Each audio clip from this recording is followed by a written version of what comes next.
First of all, I'll preface by saying I didn't even know this was a thing until a couple of weeks ago. I've been working on my comics daily for the past 3 months, and through that I finished the story and art for the whole first issue of the Heyday Kids in about 65 days. I sent it off for print on March 21st, and the proof should arrive on April 4th, so I've kind of already achieved the goal of 100 days of making comics. All I have left to do is get the comic in my hands. So, does this count? Have I actually been doing 100 days of making comics? I think so. I'm gonna say I have. I've been consistently working on the comic daily for at least 10 to 30 minutes a day, usually much longer, sometimes hours in a day. And I've been doing everything required for the challenge, so I think that counts. So did I beat the challenge in a bit over half the time? Not entirely, because most of the time it's actually for making a graphic novel, not just a single issue of comic. I spent those 3 or so months making a 30-some page long pilot issue, not a self-contained story, which is what is usually made through this. But I think it counts the same, kinda. It's weird. I've split my time between many things. I do 3 comics, Aces, the Heyday Kids, and my newest mini-comic series, Little Lady and the Misadventures, 2 of which I was updating weekly.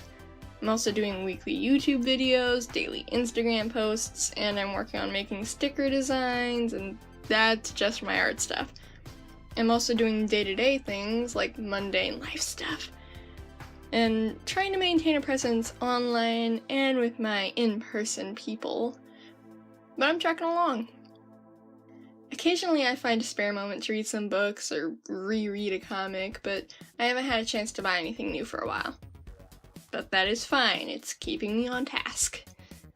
If you haven't heard of the 100 Days of Making Comics challenge, I'll explain real quick.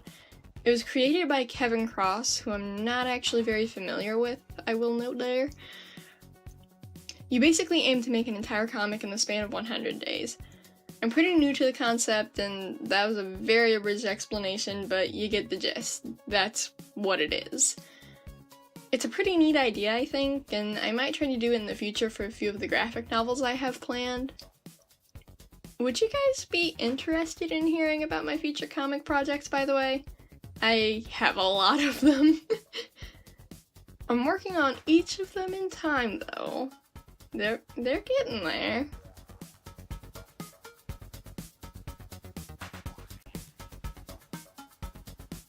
Anyways, I'm happy with the work I've gotten done.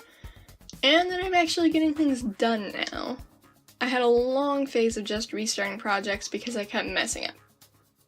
Big time. And I know people will say, just push through it. Doesn't matter. Finished, not perfect. But no, that definitely wouldn't work. The errors were things like major continuity blunders, actually physically drawing the comic too small, like too small to even print well, and doing the thing on paper that was really easy to damage. I'm talking I was drawing on copy paper. I wasn't even using cardstock or comic paper, it was printer paper. All that culminated into a huge mess, and it was just better for everyone that I started some things over. I know what I'm doing better now, and I'm really happy with how things are going. I'm working on coloring and toning Aces, and now I'll be doing finishes and lettering, which makes me really excited. Now that I jabbered a bit about that, I'll talk about what I've been working on in the background. This is going to be the cover for the 2nd issue of the Heyday Kids, which will be starting online on April 7th. You'll be able to read it for free on Tapaz, Webtoon, and Godsend Comics, just like the 1st issue.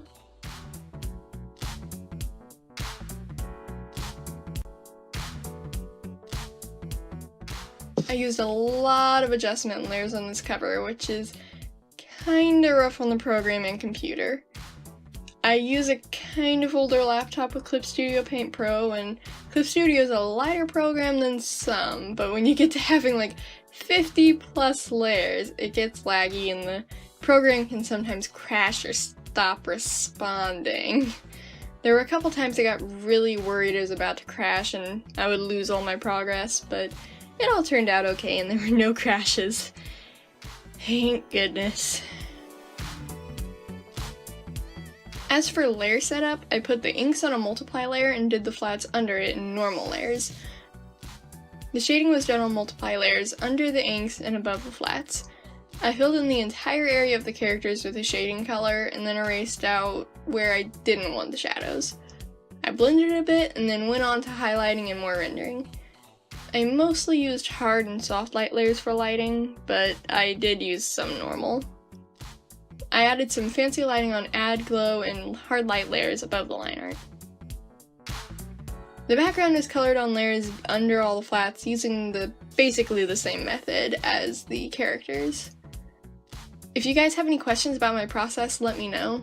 I am working on a walkthrough on how I do things currently, so hopefully it'll be out soon. But next week, I'm hoping on having an unboxing video. I'm not gonna tell you what it's all about, but if you follow me on Instagram, you probably already know. It's not even that big of a surprise. I don't even know why I'm keeping it a secret. Anyways, that's all for this video. See you guys next time. God bless. Bye!